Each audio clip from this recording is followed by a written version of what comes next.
Most people don't realize how much of their personal information is being bought and sold every day. Data brokers are making billions pulling details about you from public records and the internet, then packaging and selling it, usually without your consent. That's how your information lands in the hands of scammers, spammers, even stalkers. That's where Aura comes in. Aura actively removes your data from broker sites and keeps it off. They also instantly alert you if your information shows up in a breach or on the dark web. But Aura goes beyond data protection. With one app, you get a VPN, antivirus, password manager, spam call protection, dark web monitoring, and even up to $5 million in identity theft insurance. All backed by 24/7 US-based fraud support. Other companies might just sell credit monitoring or just a VPN. Aura gives you all of that together at the same price competitors charge for just one service. Start your free trial today at aura.com/prevent. Protect yourself now at aura.com/prevent. When I launched Care More Be Better back in January 2021, I knew I wanted this show to be a place for meaningful conversations about how we can create a more just, sustainable, and regenerative future. What I didn't know was how quickly some of those conversations would become even more urgent. This episode was originally published as episode number 2, making it one of the very first conversations in the history of this podcast. Listening back now, I'm struck by how relevant it remains. My guest, Genevieve Smith, challenged a concept that continues to shape my thinking today. That concept? Neutrality. Can you really be neutral? Every choice we make, every policy we support, every business practice we adopt, and even our silence in difficult moments, it communicates something, and it ultimately communicates our values. So what I appreciate most about this conversation is that it isn't about winning an argument. It's about finding ways to stay in conversation with one another, especially when we disagree. Genevieve reminds us that accountability is not the same as punishment, that compassion is not the same as endorsement, and that lasting change requires us to understand one another and to see one another's humanity. As our public discourse grows increasingly polarized with time, these ideas feel even more important. So whether you're listening for the very first time to this podcast or revisiting this conversation alongside me, I hope it encourages you to approach difficult conversations with both courage and curiosity. Here's my conversation with Genevieve Smith. Welcome to Care More, Be Better, a podcast for people like you who care about the social impact of conscious companies and everyday heroes. Hear inspiring stories from those who put people and planet before profit and personal gain. You'll learn how you can make a difference, vote with your dollars, and get involved today. Here's your host, Corinna Bellizzi. Hello and welcome, friends and fellow do-gooders. Today, I have the honor of interviewing a very special guest, Genevieve Smith, an expert in social and organizational change, values alignment, and data for social good. In 2 words, she refers to herself as a professional bummer, so we're going to find out what that means. I was impressed with her approach to social change and the methods she uses to help people navigate uncomfortable conversations. So the first uncomfortable conversation I'd like to navigate with you, Genevieve, is what does it mean to be a professional bummer? Professional bummer, it's kind of come from a joke. It's really been like, oh no, Genevieve's here. We just came up with this idea and she's going to tell us what's wrong with it. I'm the one who comes in at the lunch when everybody's happy to talk about how much better they're making. I say, well, wait, hold on. What about, are you really? What's happening here? In a way that is, I hope, accessible. If we are to build the equitable world that works for everyone that many of us claim that we want to build, we got to bum each other out and bum our families out.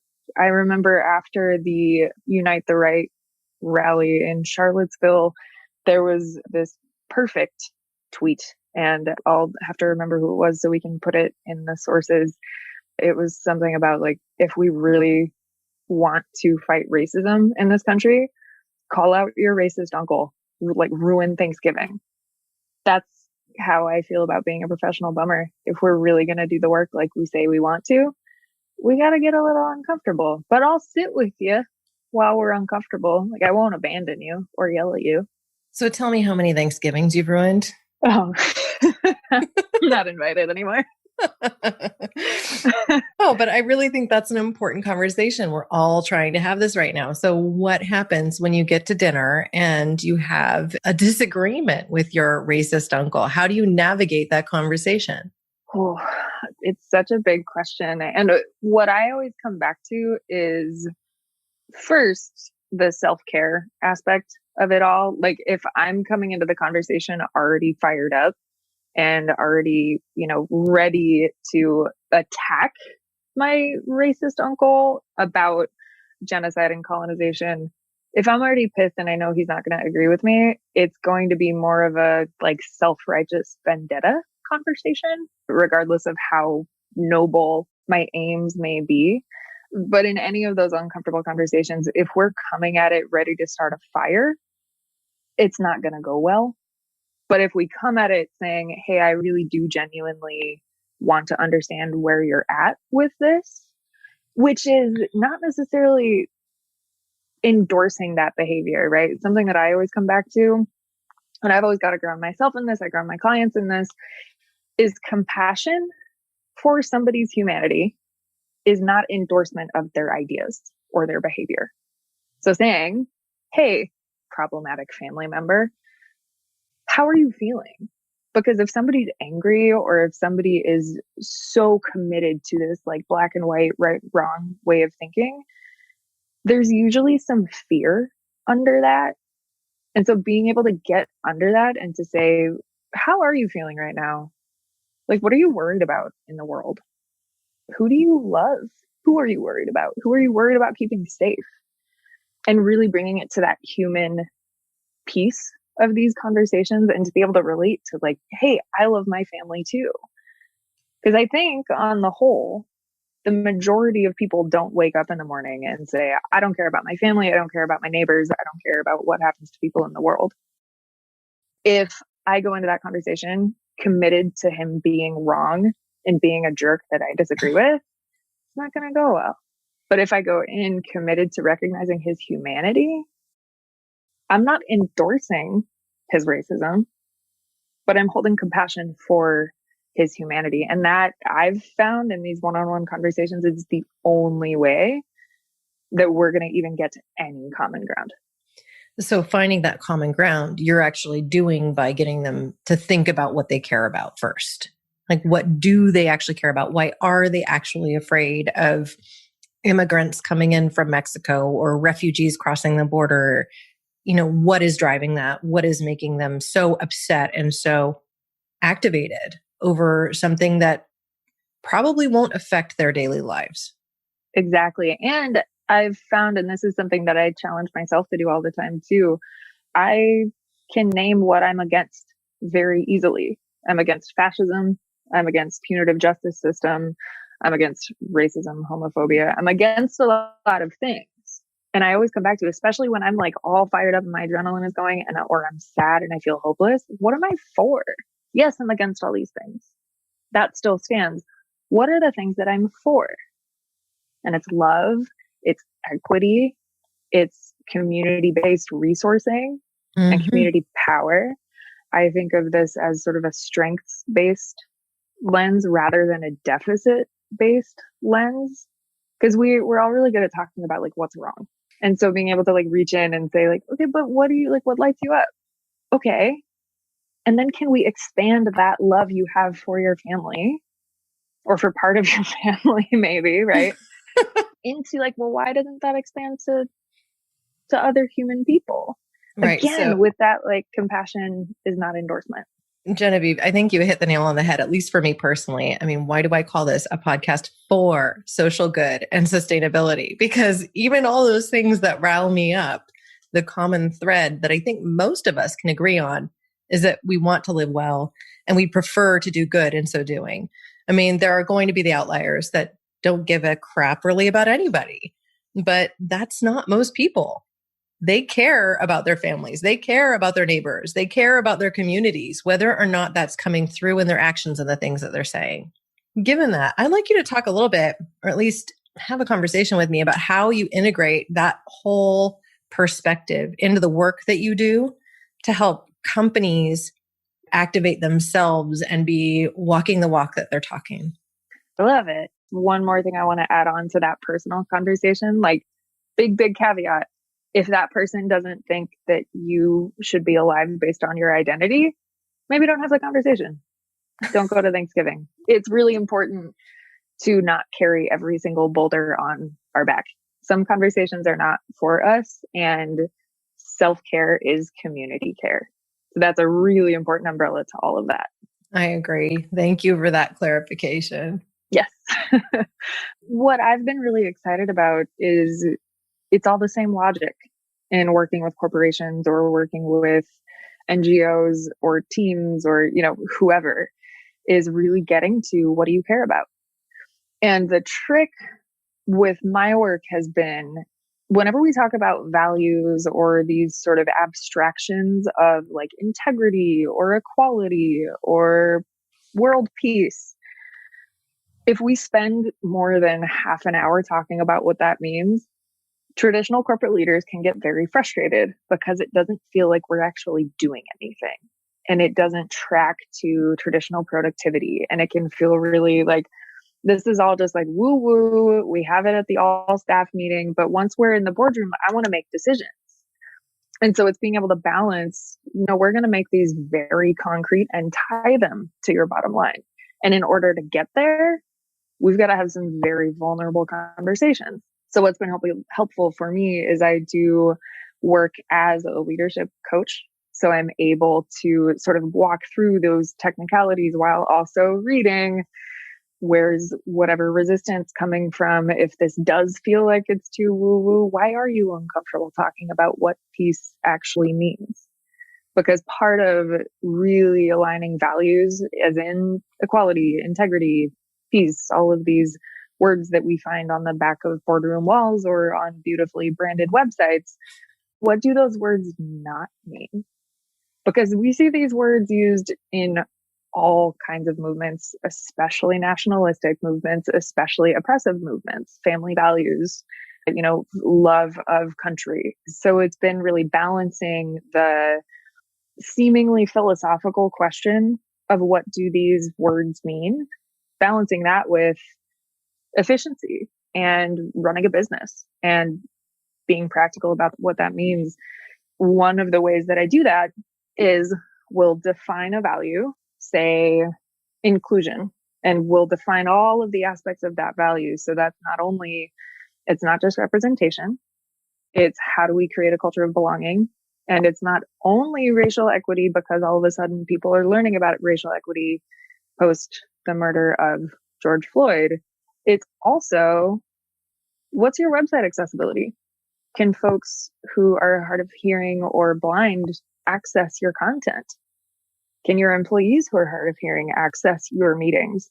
Oh, you don't have any employees who are hard of hearing. What's that about? And so it's really digging into those layers and then saying, okay, yes, this feels big. This can feel overwhelming. It can feel hairy.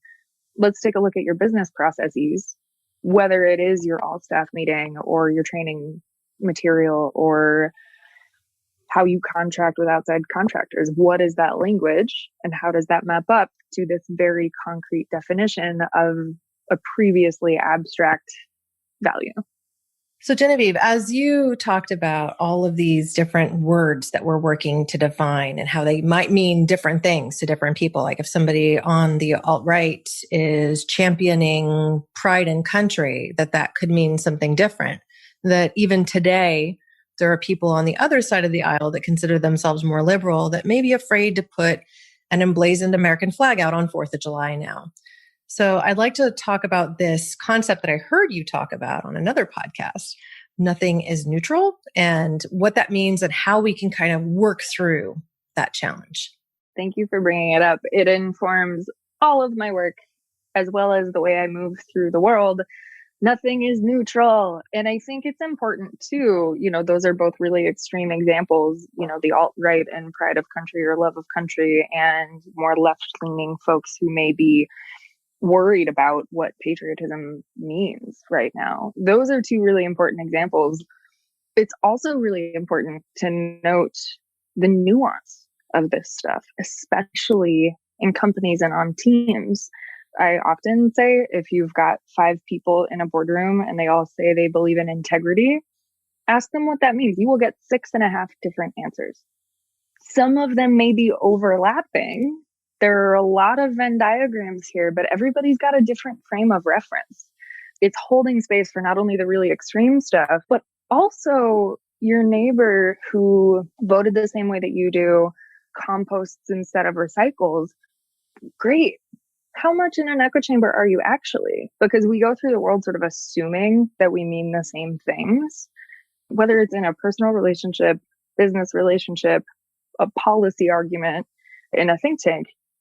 6 months down the road, we go, oh no. Oh, you thought we were talking about this? No, I was talking about this thing. So really just getting clear on those definitions is so important. But to come back to this idea that nothing is neutral, I have found that we tend to hide behind neutrality, and we tend to hide behind, I don't want to get political. So I don't want to talk about this thing at work. We're not going to make a statement about Black Lives Matter because we're not political. Pals, my friends, it is not political.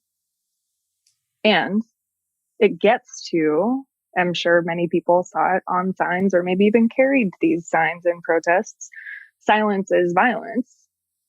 When we don't speak up and when we're not very clear in our intention, we leave a lot of room for values that are or are not ours to run amok. This isn't an argument for censorship. It's also not an argument for like really self-righteous, like, here's what I think all the time. It's anytime we move through the world, whether it's walking to the grocery store, ordering delivered groceries, interacting with the cashier, using the self-checkout at the grocery, using a plastic bag, using our own bag, and every other errand we run, how we do our laundry, how we heat our homes, up to who we're hiring, what messaging we're using, what words and rhetoric we're using. Every single action or inaction has an effect on the world around us. Even just thinking on like very, very granular terms, like I move my hands around a lot when I talk, and the air around my hands is moving. So it's nothing is neutral is not meant to scare or overwhelm folks, because it can feel big and it can feel paralyzing sometimes. Like, oh no, nothing is neutral. I don't want to mess up. I better just not move. It's not that. Especially because 100% alignment of values is very hard, if not totally impossible. Not only in the current system that we live in, but values can be in tension. You didn't start a business just to keep the lights on. You're here to sell more today than yesterday. You're here to win. Lucky for you, Shopify built the best converting checkout on the planet. Like the just one tapping, ridiculously fast acting, sky-high sales stacking, champion of checkouts. That's the good stuff right there. So if your business is in it to win it, win with Shopify. Start your free trial today at shopify.com/win. On the corporate side, you've got transparency and privacy. Those are always in tension with each other. And it's a matter of balancing them. A personal value that I think a lot of people butt up against is inclusion. And then the minute somebody doesn't agree with them, they fly off the handle. Mm-hmm. Is that inclusive? So we get to also give ourselves grace and say, you know what? I did pretty good today. I'll do better tomorrow. But if we try to move to 100% alignment and then use that as a way to shame other people, that's only feeding into that larger system of... It seems to be a hobby for some now. It's called, I think, woke shaming, right? Like You're not woke enough. Somebody makes a mistake, they goof, they say the wrong pronoun, and everyone in the room gasps. I mean, I live in Santa Cruz County where we've come further down the road than some other communities around the world.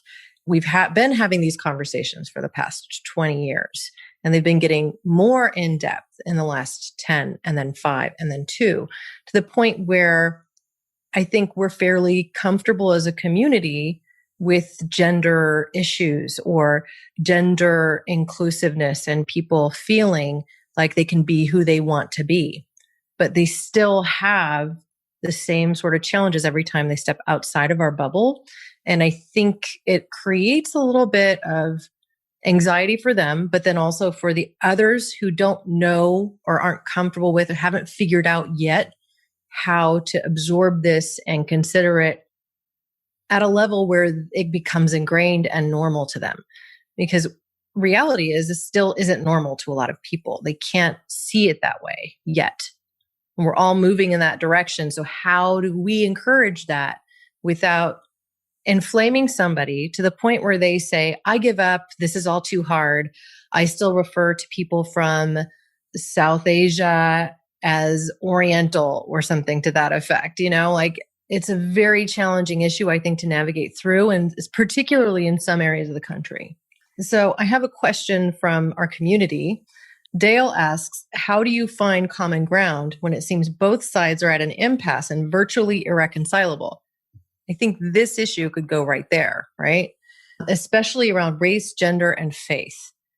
Yeah, it's huge. And it goes back to the very first thing that we talked about of like, if you go in and you're lit up and you're ready to throw a Molotov cocktail, don't have the conversation. Straight up, don't have the conversation. And this consistent sort of looking in the mirror, holding up the mirror, not only to other people about their problematic behavior, but if you're not willing to hold up your own mirror, it's hypocritical, it's mean, and it doesn't do the movement any good. So yes, nothing is neutral, but also be nice. Like, don't be a jerk. And it goes back to that same idea of compassion is not endorsement. And the second half of that is accountability is not policing. And what I mean by that is holding somebody accountable to, once they know better, do better, does not mean punishing them or, putting the idea of like canceling when it's actually canceling. There are things that get called canceling that are not canceling, but is once somebody says, oh, whoa, I didn't know that, which is a scary place to be, especially when you are used to being the smartest person in the room or the person with the power.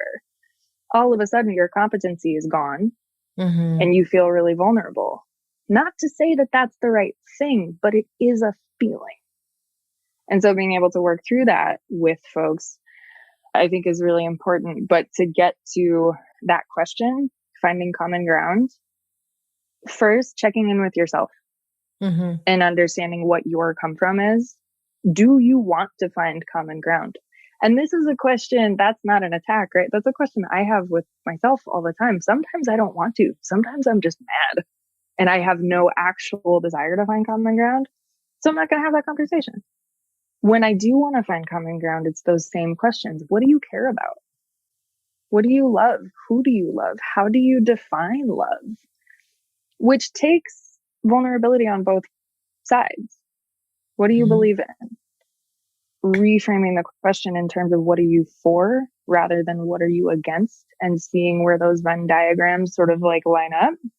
And same caveat, if this person doesn't have an intention of finding common ground with you, spend your energy somewhere else. This is not, we don't need to like punish ourselves or other people about this. So it's got to be a consensual conversation. Right. Well, I think you just answered Patricio's question. He said, people often approach a disagreement with the mindset of winning the argument and viewing the other party as an opponent. It would be interesting to hear her thoughts on how to reframe that interaction before you engage. How can we show more compassion towards our fellow human beings and work towards a common goal versus combating with the other person?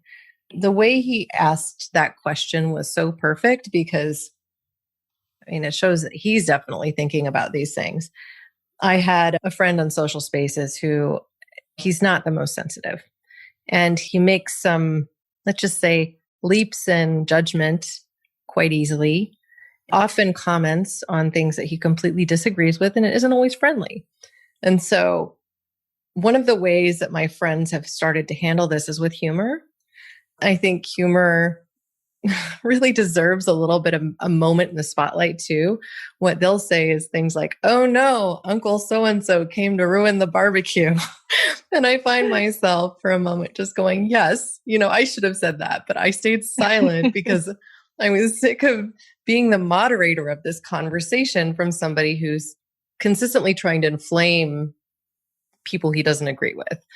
I wonder what your thoughts are on finding a humorous way to approach this in some cases.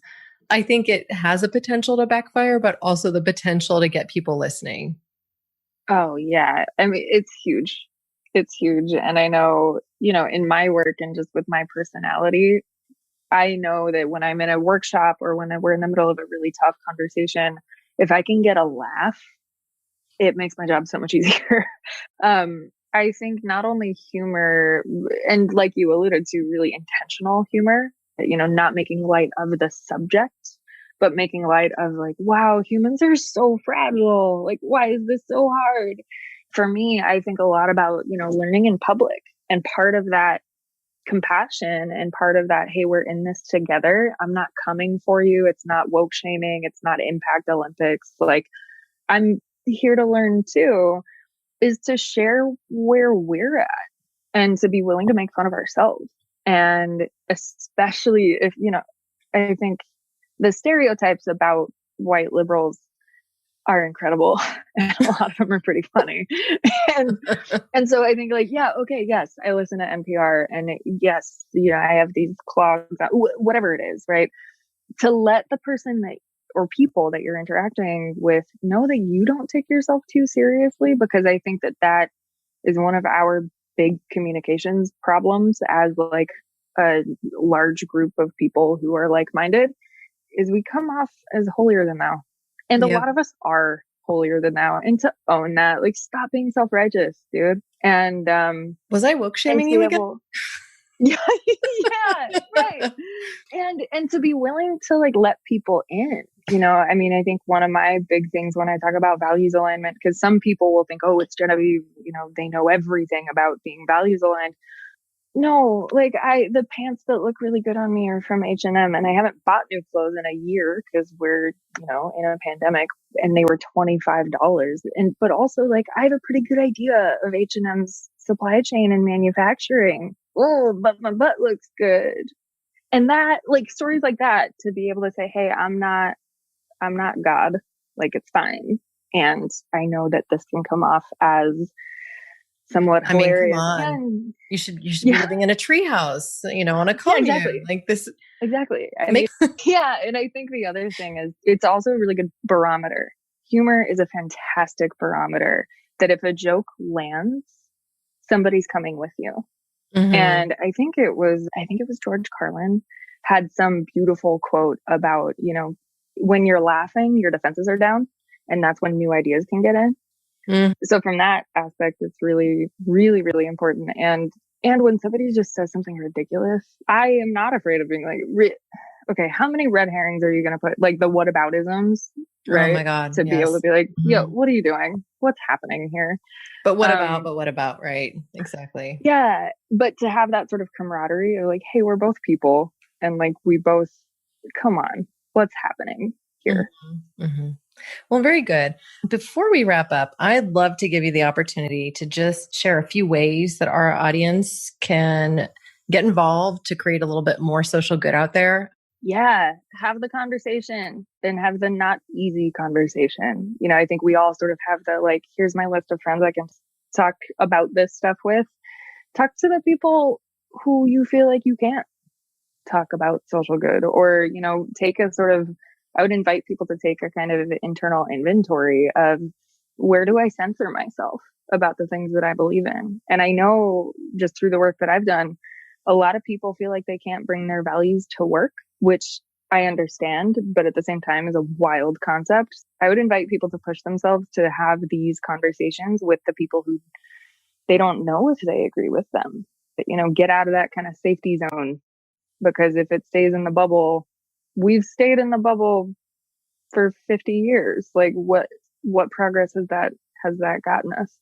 So I think that's really important. I also think listening and being really mindful about what our come froms are. And, whether you're on the internet or having a conversation with your boss or interacting with anybody really, is really checking in and saying like, oh, am I reading this because I'm doom scrolling and I want to take somebody down a notch because I had a bad day? Or do I genuinely want to know what Fox News is reporting because I want to understand that perspective? And just really checking in with ourselves there. And if folks do run businesses or lead teams, take a look at your business practices with that frame of nothing is neutral. And maybe once a month, let's look at one process and see if that's aligned to your values. I love that. Now, I just want to thank you for a great conversation today. I've personally really enjoyed it, and for being a part of this community and this pod. I'd personally like to invite everybody who's listening to visit the website, caremorebebetter.com. I will have resources there, including Genevieve's website, GV Advisory, so that you can take a look at what she does and perhaps even use her services. So let's stay connected and do this again sometime. I've really enjoyed it. Thank you so much for having me. As I listen back to this conversation nearly 6 years later, I hear some things that are different than I expected when I first recorded it. The world has changed. I've changed. Many of us have been through experiences that have deepened our convictions, challenged our assumptions, and tested our willingness to stay in conversation with people who see the world differently. Yet one idea continues to resonate with me. Really, nothing is neutral. Not our businesses, or institutions, or our policies, and also our silence. Every day we make choices that either reinforce the world as it is or help us create the world that we hope to see. The question isn't whether our actions reflect our values. The question is whether we're conscious of the values that they reflect. So what I appreciate most about Genevieve and her perspective is that she doesn't ask us to abandon accountability in the name of civility, nor does she ask us to abandon compassion in the pursuit of justice. She simply reminds us that meaningful change often begins with the difficult work of staying engaged, of listening deeply, and of asking better questions, while also being willing to examine our own assumptions along the way.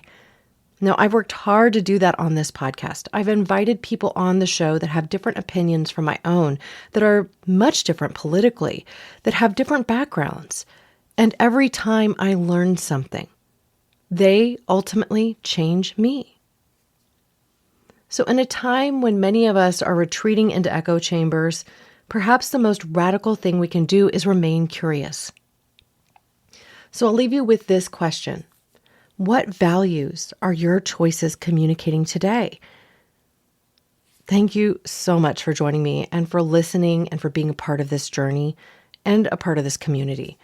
As always, I will simply remind you that our cause partner is Prescott College. I am pursuing my PhD in sustainability education there, and I'm nearing the finish of my dissertation process, which will mean I will officially be awarded those initials at the end of my name, PhD. Why did I choose this college? Because it's one that focuses on innovative, transformative education that empowers change makers, like the one I hope to be, to address the world's most pressing environmental and social challenges. You can learn more about the Prescott College community and everything they're doing just by visiting caremorebebetter.com's support page. I encourage you to consider making a donation or maybe enrolling in one of their programs. Because when we care more together, we can create a better future together. One conversation, one choice, and one act of courage at a time. Thanks for listening to Care More, Be Better, a podcast for social good. To make sure you never miss an episode, subscribe, rate, and review wherever you listen to podcasts. And share with your friends to help us reach more people and spread more social good.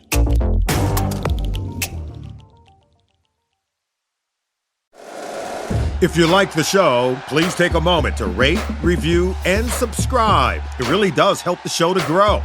Thank you for listening.